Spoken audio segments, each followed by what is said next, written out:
Hello बच्चों, कैसे हैं आप लोग? बढ़िया एकदम।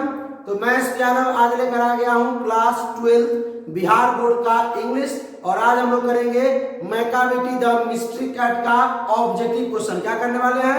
मैकाबिटी द मिस्ट्री कैट का objective question.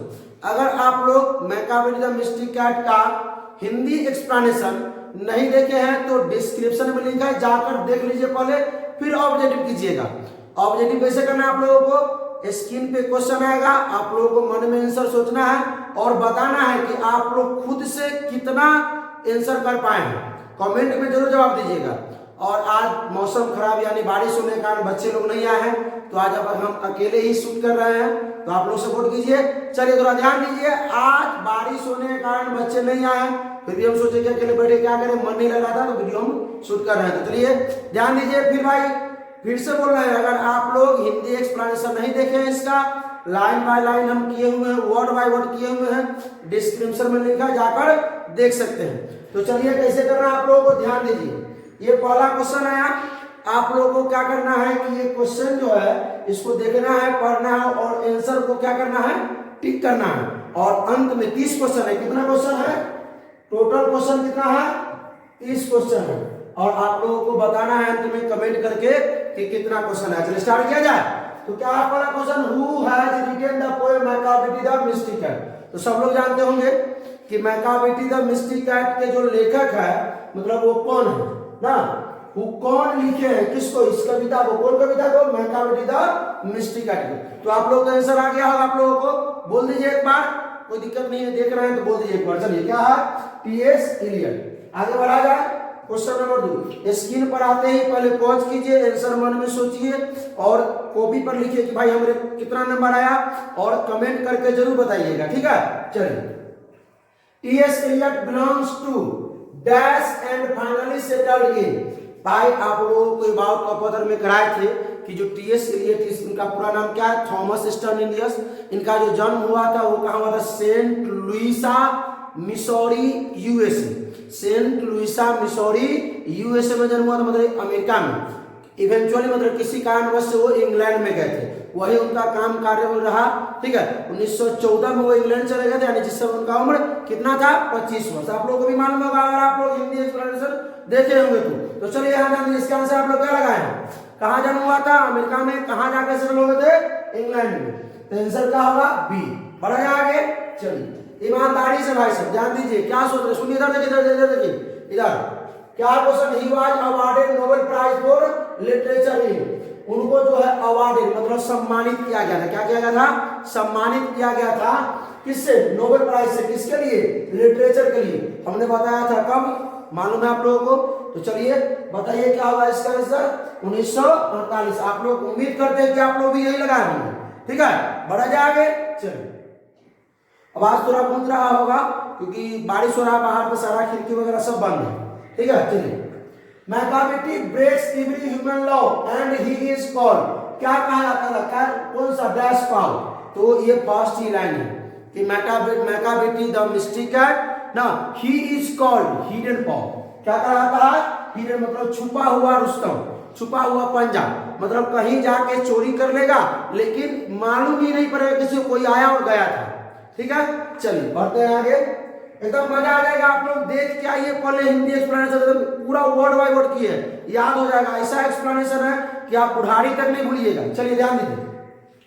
T.S.. Eliot was not only a poet but also a, क्या थे? वो केवल पोएट ही नहीं थे, और क्या थे? किंतु थे, क्या थे? तो ड्रामाटिस्ट थे। उम्मीद करते हैं कि आप लोग भी यही लगाओगे। फिर से बोलना है भाई, आप लोग जब स्क्रीन पे आएगा क्वेश्चन, क्या करना है बोलिए, क्या करना है बोलिए, क्या करना है? पॉज करना है।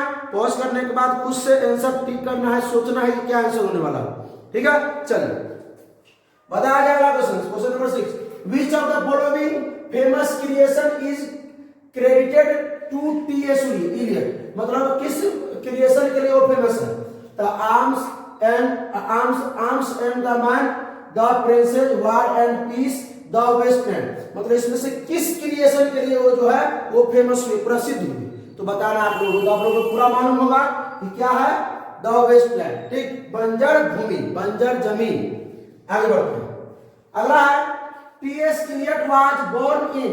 एंड डैश डी मतलब टीएस इलियट का जन्म कब हुआ और मृत्यु कब हुआ। आप लोगों को मालूम है कि नहीं मालूम है? मालूम है कि नहीं? नहीं मालूम है तो एक्सप्लेनेशन देखिए, एकदम मालूम होगा। खुद से करिए आंसर कि आप लोगों को भी जांचना है अपने आप को। एक टेस्ट समझ के दीजिए कि 30 क्वेश्चन का हम मतलब एक टेस्ट दे रहे हैं, उसमें से हमको कितना नंबर आ रहा है। तो जो लोग अभी नहीं देखे हैं फिर भाई स्किप कीजिए, जाइए वो एक्सप्लेनेशन देख के आइए, फिर ये देखिएगा एकदम मजा आ जाएगा।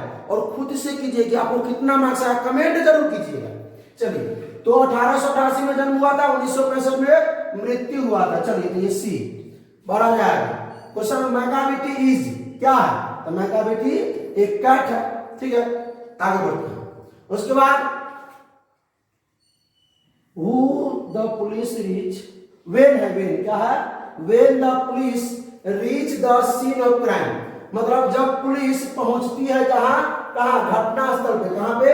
घटना स्थल पे। क्या होता है वहां? मैकाविटी होता है क्या? जब पुलिस पहुंचती है घटना के सीन ऑफ क्राइम, जहां घटना घटता है, घटना के स्थान पे जब पहुंचती है घटना स्थल पे, तो वहां होता है मैकाविटी इज नॉट देयर, मतलब मैकाविटी डिसअपियर फ्रॉम देयर, वहां से गायब हो जाता है, डिसअपियर हो जाता है, अनुपस्थित हो जाता है, ठीक है। हु ब्रेक्स द लॉ, मतलब कौन जो है वो नियमों को तोड़ता है। तो मैकाविटी भाई, मैकाविटी जो है वो पढ़ते मतलब जितने भी ह्यूमन ने लॉ बनाया उसको तोड़ता है, ग्रेविटी के लॉ को भी तोड़ता है, क्योंकि उसके पास पावर ऑफ लेविटेशन है, हवा में ठहरे रहने की शक्ति है, पावर। किसके पास? मैकाविटी के पास। कोई दिक्कत? चलिए आगे बढ़ते हैं। हुज विस्कर्स आर अनकॉमन, किसका जो विस्कर्स मतलब मूछ, ये वाला मूछ ऐसा है, उसके पास मूछ नहीं होगा, उसके पास हल्का हल्का एगो दूगो कहीं कहीं निकला हुआ रहता है, वो अनकम्ड रहता है, मतलब कंघी नहीं किया, कम्ड मतलब कंघी करना, अनकम्ड मतलब कंघी नहीं, बिखरा हुआ रहता है। किसका? था मैकाविटी का। आगे बढ़ा जाए। अगला क्या? Macavity takes rest 1 mile away from the crime place, मतलब जहां पे क्राइम होता है ना, क्राइम के स्थान, क्राइम के स्थान से कितना दूर? अवे फ्रॉम से दूर, 1 माइल मतलब मतलब मीलों दूर होता है। मैकाविटी जो होता है वो मीलों दूर रेस्ट कर रहा होता है, ठीक है। ही इज इन और doing complicated long division sums, और आप लोग सोचते हैं कि वो रेस्ट कर रहा है, रेस्ट नहीं कर रहा होता है, वो कॉम्प्लिकेटेड मतलब जटिल और लॉन्ग डिवीजन एंड सम मतलब योजना बना रहा होता है, ठीक है। उस योजना बनाने में क्या होता है? एंगेज होता है या ट्रैप्ड होता है या किल होता है, क्या होता है? तो योजना बनाने में वो एंगेज होता है। जब लोग सोचता है कि मीलों दूर जगह चोरी करके वो जहां क्राइम हुआ है वहां से मीलों दूर चला गया और वो रेस्ट कर रहा होगा, नहीं, रेस्ट नहीं कर रहा होता है, ये जो मैकाविटी होता है। देखिए, एक कैट नहीं है, कवि साहब एक कैरेक्टर दिए, एक क्या दिए है उनको? उपाधि दिए हैं, कैरेक्टर दिए हैं बिल्ली का। लेकिन इसमें ये जो समाज के उन तत्वों का बताया है जो मतलब समाज में चोर उचक्का है, मतलब चोरी करते हैं और फिर वो पता नहीं चलता है जो कौन चोरी किया है, ठीक है। तो सिर्फ ये मतलब ये समाज के उन एलिमेंट के बारे में बात की है जो चोर है, लेकिन यहाँ पे कवि साहब क्या किए हैं? उसका कैरेक्टर बिल्ली को दिए, ठीक है। तो चलिए स्टार्ट करते हैं। ये क्या है? 12 क्वेश्चन हो गया, एंगेज होते हैं। उसके बाद Macavity is called a, Macavity को क्या कहा जाता है? भाई साहब आप लोग अक्सर सोचते हैं कि नहीं, फिर से देखिए, इधर देखिए, इधर नींद आ रहा है, इधर देखिए, इधर देखिए, क्या है? Macavity is called a, Macavity को क्या कहा जाता है? मैकाविटी को क्या कहा जाता है? तो मैकाविटी को हिडन पॉ, क्या कहा जाता है? हिडन पॉ मतलब छुपा हुआ रुस्तम कहा जाता है। छुपा हुआ पंजा मतलब ऐसा पंजा जाएगा और चलाएगा, लेकिन पंजा का उसका छाप नहीं रहेगा कि कौन आया है कौन गया, ठीक है। आगे देखिए, ही इज कॉल्ड द बैफलमेंट फूल, मतलब वह जो है वो कहा जाता है, क्या कहा जाता है? बैफलमेंट। बैफलमेंट मतलब समझते हैं? चिंता का विषय। किसके लिए? किसके लिए चिंता का विषय है वो? ही इज कॉल्ड द बैफलमेंट फूल, मतलब वह कहा जाता है, चिंता का विषय कहा जाता है। किसके लिए वो चिंता का विषय है? दूगो, एगो स्कॉटलैंड यार्ड के लिए और एगो जो है निराशा है, किसके लिए? फ्लाइंग स्क्वाड के लिए। स्कॉटलैंड यार्ड मतलब लंदन का पुलिस, हेडक्वार्टर ऑफ इसको याद दिया स्कॉटलैंड यार्ड, यही होगा आंसर, ठीक है। किसके लिए? स्कॉटलैंड यार्ड मतलब लंदन की पुलिस के लिए, ठीक है। बढ़ा जाएंगे तो ऐसा क्यों चिंता का विषय क्यों बना हुआ है? क्योंकि भाई पुलिस जो है क्या करता है? हर जगह छानबीन करता रहता है, हर जगह अपनी योजना बना के ऐसे पकड़ लेना, लेकिन चोरी होता है और वहां पे मैकाविटी नहीं होता। वो जब क्राइम पर पहुंचती है पुलिस, लेकिन वहां पर मैकाविटी को नहीं पाती है। इसलिए लंदन पुलिस के लिए यानी कि स्कॉटलैंड यार्ड के लिए निराशा का विषय बना हुआ, चिंता का विषय बना हुआ, ठीक है। हुज आइस, किसका जो आइस है वो संकीर्ण मतलब धंसा हुआ है, और कोट जो है वो मतलब शरीर कोट मतलब ऊपर का जो कोट है वो क्या है मतलब वो गंदा है, और हेड जो है जैसे कैसा है डाउन की तरह है, गोल है, और विस्कर्स जो है अनकॉम्ड है। विस्कर्स समझते हैं ना, मूंछ मतलब जो है अनकॉम्ड है, बिखरा हुआ। किसका? तो मैकाविटी का। किसका? मैकाविटी का। अगला देखा जाए, Mungojerrie and Griddlebone are the notorious cat. Notorious मतलब कुख्यात बिल्ली। नोटोरियस मतलब होता है कुख्यात, और कैट मतलब बिल्ली। क्या है ये? कुख्यात बिल्ली है। ठीक है, कौन? Mungojerrie and Griddlebone that are the agent of. ये किसका एजेंट है? तो ये मैकाविटी का एजेंट होता है। ये भी एक प्रकार का बिल्ली है जो मतलब रोल निभा के रखता है। ठीक है, मतलब काल्पनिक रूप से कैट का जो है रोल निभाना, तो उसी को करते हैं। तो ये मैकाविटी क्या होता है? एजेंट होता है। क्या होता है? एजेंट होता है। आगे आगे आप लोग लगा रहे हैं कि लगा रहे हैं भाई? आगे बढ़ा जाए। Dash is a master criminal monster of depravity. मतलब कौन जो है वो मास्टर क्रिमिनल है। ठीक है, और किसका? मॉन्स्टर ऑफ डिप्राविटी मतलब किसका? भ्रष्टता के राक्षस, भ्रष्टता के भूत या भ्रष्टता के राक्षस का बोल सकते हैं। कौन क्रिमिनल है? तो मैकाविटी। ठीक है, आगे बढ़ा जाए। What is Scotland yard? Scotland yard का मतलब क्या होता है? स्कॉटलैंड यार्ड का मतलब क्या होता है? तो head quarter of London police. क्या होता है? London police. तुरंत पता है लंदन पुलिस। ठीक है, आगे बढ़िए। इसी के लिए जो है ये मैकाविटी क्या बना हुआ है? चिंता का विषय बना हुआ है। क्या बना हुआ है? चिंता। 18 क्वेश्चन हो गए, 19 नंबर क्वेश्चन देखिए, 30 क्वेश्चन है। देखिए जरा ध्यान से, आप लोग पढ़े हैं तो आप लोगों को ये पता है कि भाई यहाँ इसका आंसर रटिएगा नहीं। रटिएगा तो कितना रटिएगा भाई? एक चैप्टर का 30-40 क्वेश्चन है, 400 क्वेश्चन रटिएगा। इसलिए चैप्टर पढ़िए, चैप्टर को एक बार में दोबारा पढ़िए। हम कोशिश किए हैं कि आपको चैप्टर एक ही बार में समझ में आ जाए। ठीक है, तो पहले कोशिश कीजिए कि चैप्टर पढ़िए, चैप्टर पढ़ने के बाद अपने से कीजिए। आपको अपने आप को खुशी होगी भाई चैप्टर पढ़े हमको समझ में आ गया, हम कितना नंबर मार रहे हैं। 30 नंबर में कितना मार्क्स है आपको? तो Macavity breaks every human law even he breaks the law. मतलब मैकाविटी क्या करता है? वो एवरी ह्यूमन प्रत्येक मानव के नियमों को क्या कर देता है? ब्रेक मतलब तोड़ देता है। और इवन और भी वह क्या करता है? वह तोड़ता है लॉ ऑफ किसको? ग्रेविटी को। लॉ ऑफ किसको? ग्रेविटी को, क्योंकि उसके पास पावर ऑफ लेविटेशन है। मतलब हवा में उड़ करके ठहरे रहने की शक्ति जो किसके पास होता है? फकीर के पास। फकीर को भी असहाय बना देता है, स्टेयर बना देता है। ठीक है, चलिए अगला क्वेश्चन देखा जाए। Macavity is a cat dash cat. Macavity जो है वो कैसा कैट है? तो गिंगर। गिंगर मतलब होता है कैसा? मतलब सातिर, चालाक। ठीक है, ऐसा होता है सातिर या चालाक। चलिए आगे बढ़िए। अगला क्वेश्चन क्या है? Macavity is full of dash and suavity. Macavity वो पूर्ण रूप से क्या है? वो मतलब पावर है, पावर ऑफ पावर एंड सुआविटी है। सुआविटी मतलब होता है आकर्षक। क्या होता है? आकर्षक। और क्या है? और डिसीटफुलनेस। क्या होगा?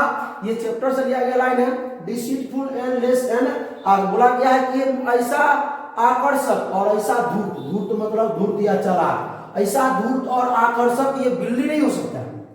कवि साहब कहते हैं ऐसा आकर्षक और ये जो धूर्त है ये बिल्ली नहीं हो सकता।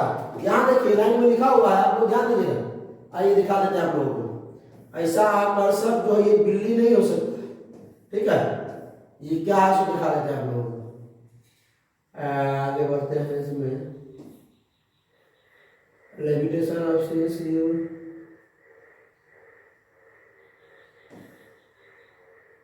डिप्राविटी,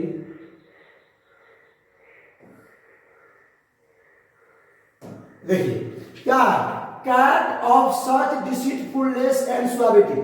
मतलब देयर नेवर वाट मतलब नहीं हो सकता है। सच मतलब ऐसा, ऐसा आकर्षक, सॉरी धूर्त और आकर्षक। ऐसा धूर्त और आकर्षक जो है वो कैट कभी नहीं हो सकता। ये बिल्ली कभी नहीं। जरूर कुछ आत्मा है, ये जरूर कोई राक्षस है, या जरूर कुछ है इसमें। ठीक है, ये कभी साहब कह रहे हैं। ठीक है, आगे बढ़िए। अगला क्या नंबर क्वेश्चन पे हम लोग थे? क्वेश्चन नंबर 21 हो गया। आगे उसके बाद क्या है? Macavity Suez. मैकाविटी घुमाता है, टर्न करता है, अपने सर को घुमाता है। हिज हेड लाइक ऑफ, किसके जैसा? किसके जैसा घुमाता है सर को? आप लोगों को मालूम होगा। मालूम है तो इसको जरूर कमेंट कीजिए। इसको कमेंट कीजिए किसके जैसा? सांप के जैसा अपने टर्न को घुमाता, अपने हेड को घुमाता। ठीक है, किसके जैसा? सर के जैसा, स्नेक के जैसा, सांप के जैसा। Macavity is called the dash of depravity. Macavity जो है कि इसका भ्रष्टता का क्या है? राक्षस है। डिप्राविटी मतलब होता है भ्रष्टता। भ्रष्टता का क्या है? राक्षस है, मॉन्स्टर है। मॉन्स्टर मतलब राक्षस है, ठीक है। मॉन्स्टर ऑफ डिप्राविटी कई बार बताया हमने। आगे बढ़िए। What are Mungojerrie and Griddlebone mentioned by the poet, मतलब क्या मंगोजेरी एंड ग्रीडर बोन का जो है मेंशन किए हैं कवि के द्वारा, कैसे मेंशन किया गया है? तो स्पीसीज ऑफ कैट्स ना, स्पीसीज ऑफ डॉग्स नहीं, स्पीसीज ऑफ काउ नहीं, fictional character like a cat, मतलब ये जो है काल्पनिक रूप से कैट का क्या किया है, मतलब इसमें रोल निभाया है। काल्पनिक रूप से बिल्ली का क्या किया है? मतलब रोल निभाया, कैरेक्टर। इसका आंसर क्या हो जाएगा? सी, काल्पनिक रूप से, ठीक है। काल्पनिक रूप से जो कैट का जो क्या किया है, इसमें रोल लिया है ना, उसको क्या बोला गया है आप लोगों को? मंगोजेरी एंड ग्रीडर बोन। इसमें जो मंगोजेरी और ग्रीडर बोन को जो है मतलब कवि साहब जो है इसमें मेंशन किए हैं किसके रूप में? किसके रूप में?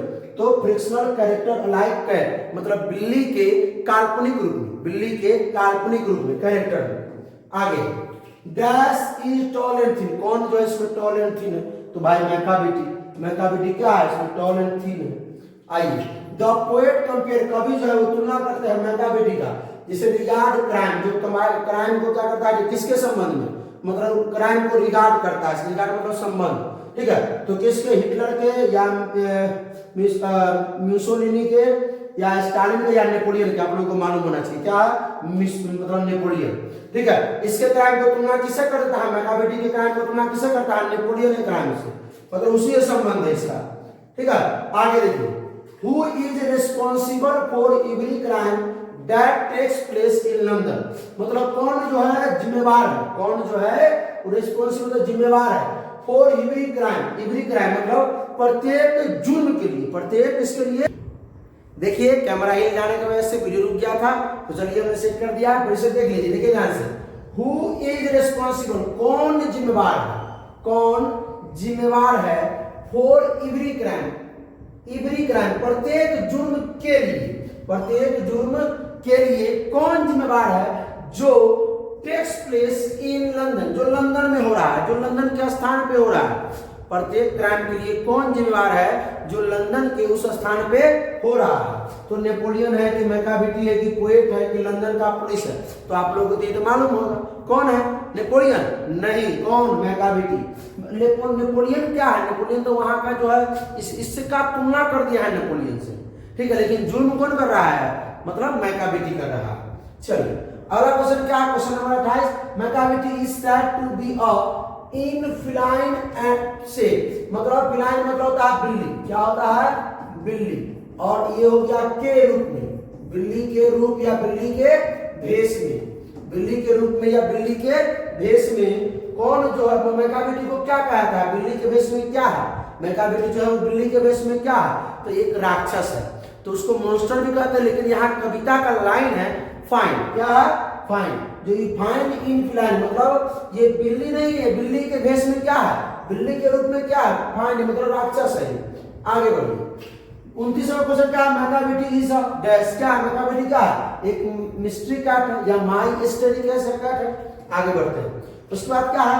टी.एस. एलियट और is a dash a poet, T S. Eliot is a dash poet, मतलब टी.एस. एलियट जो है वो कैमी सेंचुरी के कवि है, मतलब कैमी शताब्दी के कवि है। तो भाई 1888 में इनका क्या हुआ? जन्म हुआ, मतलब और ये तो 19वीं सदी था, मतलब इसमें 12 साल ही, और 1965 में मृत्यु हुआ। तो इनका जो कार्य है, इनका जो वर्किंग है या जो भी लेक्चर वगैरह लिखे हैं वो तो सब इसमें लिखे होंगे। तो 19वीं सदी मतलब 1965, मतलब ये हो गया 20वीं सदी, 20th सेंचुरी। तो ठीक है, क्या आंसर होना चाहिए? 20th century. बढ़ा जाए आपको आगे। तो चलिए क्वेश्चन 30 को हो गया। आप लोग ईमानदारी से क्या कीजिएगा? कमेंट कीजिएगा कि आपको 30 में कितना मार्क्स आया, ठीक है। कितना मार्क्स आया वो जरूर कमेंट कीजिएगा। कोई प्रॉब्लम हो तो क्या कीजिएगा? कमेंट कीजिएगा, ठीक है। हम एग्जाम तक आप लोगों का सपोर्ट में है, कोशिश करेंगे। और कोई प्रॉब्लम हो तो कमेंट जरूर कीजिए ताकि हम कोशिश करें उसको सुधार करने का, ठीक है। तो हंसते रहिए, मुस्कुराते रहिए, पढ़ाई करते रहिए। All the best.